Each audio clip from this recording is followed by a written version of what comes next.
Bismillahirrahmanirrahim. Assalamualaikum warahmatullahi wabarakatuh. Makam Nabi Muhammad SAW berada di dalam Masjid Nabawi di Madinah, Arab Saudi. Dahulu, makam Rasulullah SAW adalah kamar beliau dan istrinya, yaitu Sayyidah Aisyah radhiyallahu anha. Di samping makam Rasulullah SAW juga terdapat dua makam sahabatnya, yakni Sayyidina Abu Bakar As-Siddiq dan Sayyidina Umar bin Khattab radhiyallahu anhuma. Di dalam sebuah asar dikatakan bahwa makam Rasulullah SAW pernah mengalami kerobohan hingga terlihat hal-hal menakjubkan di dalamnya. Lantas, bagaimana makam Rasulullah bisa roboh? Apa yang terlihat di dalam makam tersebut? Fakta menarik apa saja tentang makam Rasulullah? Apa isi ruangan rahasia bawah tanah di Masjid Nabawi? Simak video ini sampai akhir hanya di channel Lensa Aswaja.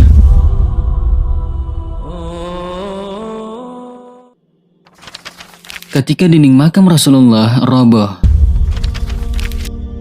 Allah Subhanahu wa Ta'ala mengharamkan bumi untuk memakan jasad para nabi dan rasulnya. Jasad para nabi dan rasul akan tetap terjaga dan harum sampai hari kiamat. Peristiwa robohnya dinding makam Rasulullah SAW tersebut terjadi pada masa kekhalifahan Sayyidina Walid bin Abdul Malik bin Marwan, dan saat itu gubernur kota Madinah adalah Sayyidina Umar bin Abdul Aziz. Imam Al-Ajuri meriwayatkan bahwasanya Khalifah Walid bin Abdul Malik memerintahkan kepada gubernur Madinah kala itu, yaitu Sayyidina Umar bin Abdul Aziz, untuk merobohkan rumah-rumah istri Rasulullah SAW yang telah beliau beli. Hal itu dilakukan guna untuk memperluas Masjid Nabawi. Sayyidina Umar bin Abdul Aziz pun kemudian memerintahkan untuk merobohkan dinding kamar-kamar tersebut. Saat itu, beliau Sayyidina Umar bin Abdul Aziz terduduk sambil menangis, yang tidak pernah beliau menangis seperti itu sebelumnya. Ketika beliau sudah akan mulai merobohkan rumah yang pertama, maka nampaklah ada 3 makam yang berada di dalamnya. Saat itu, pasir atau tanah yang berada di atasnya telah runtuh. Sayyidina Umar bin Abdul Aziz pun kaget dengan hal itu. Lalu beliau sendiri yang meratakan kembali tanah makam tersebut. Kemudian ada seseorang yang bernama Roja berkata kepadanya, "Semoga Allah menjagamu. Jika kau sendiri melakukan hal itu, orang-orang pasti akan mengikutimu melakukannya. Lebih baik kau perintahkan saja orang lain untuk memperbaikinya." Roja berharap bahwa dialah yang diperintahkan untuk memperbaiki makam tersebut. Lalu Sayyidina Umar bin Abdul Aziz memerintahkan seseorang untuk memperbaiki makam itu. Orang itu pun kemudian menjalankan perintah Sayyidina Umar tersebut. Ketika dia membongkar pondasi kamar itu, dia melihat ada sepasang kaki yang nampak di dalam makam itu. Sayyidina Umar bin Abdul Aziz pun terkejut mengetahui hal itu. Orang-orang kemudian berkumpul untuk melihat apa yang terjadi. Mereka semua juga terkejut melihat apa yang mereka saksikan itu. Mereka melihat kaki yang nampak tersebut terlihat seperti kaki orang yang masih hidup. Mereka pun saling bertanya-tanya, sebenarnya kaki siapakah yang terlihat di makam itu? Lalu sebagian orang di antara mereka ada yang mengatakan bahwa kaki tersebut kemungkinan adalah telapak kakinya Rasulullah SAW, sebab kakinya masih terlihat seperti kaki orang yang masih hidup. Namun sayangnya, tidak ada seorang pun yang mengetahui sebenarnya milik siapakah kaki tersebut. Hingga kemudian datanglah Urwah bin Zubair dan berkata, "Ini bukanlah kaki Rasulullah SAW. Ini adalah kaki Sayyidina Umar bin Khattab radhiyallahu anhu." Kemudian Roja menyebutkan bahwa makam Sayyidina Abu Bakar berada di tengah dekat makam Rasulullah SAW, dan makam Sayyidina Umar bin Khattab berada di belakang makam Sayyidina Abu Bakar As-Siddiq radhiyallahu anhu. Kemudian Sayyidina Umar bin Abdul Aziz pun memerintahkan agar makam tersebut ditutup dan dikembalikan sebagaimana sedia kala. Wallahu a'lam. Fakta menakjubkan dari makam Rasulullah SAW.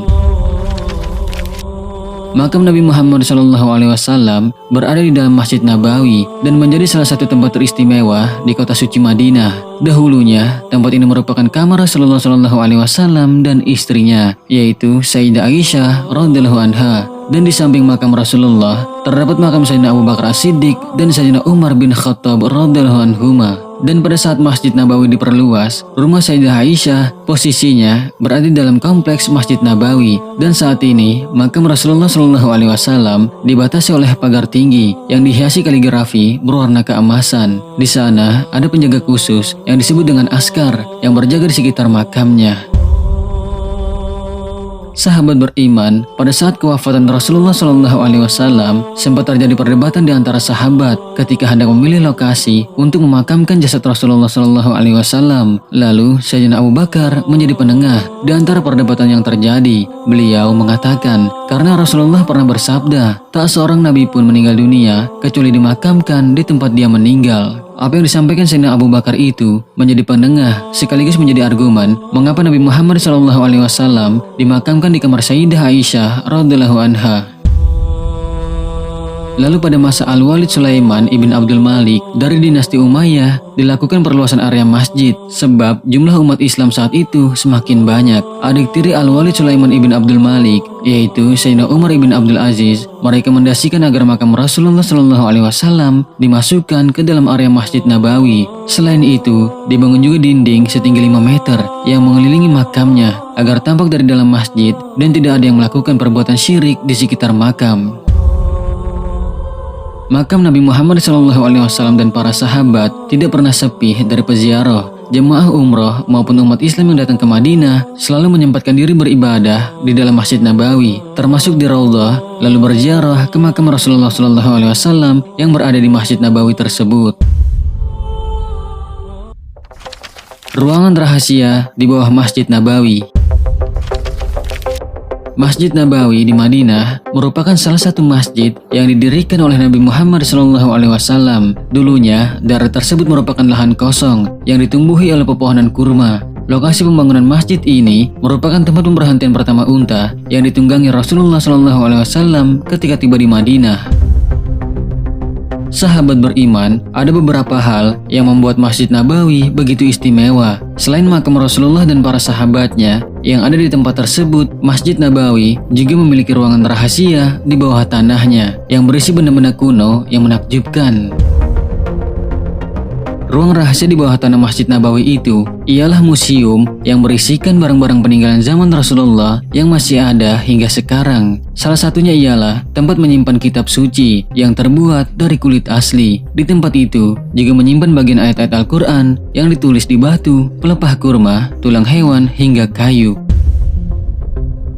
Di museum itu juga dipajang Al-Quran peninggalan zaman Nabi. Saat ayat-ayat suci sudah mulai ditulis di atas kertas, terdapat pula benda-benda kuno bersejarah lainnya yang pernah dipakai oleh orang-orang zaman dulu. Berdasarkan informasi yang ada, disebutkan pula bahwa beberapa sisi di Masjid Nabawi rupanya memiliki tanda-tanda rahasia yang khusus. Beberapa pilar ditandai secara khusus untuk mengingatkan tempat itu di masa lalu adalah sebagai lokasi yang penting.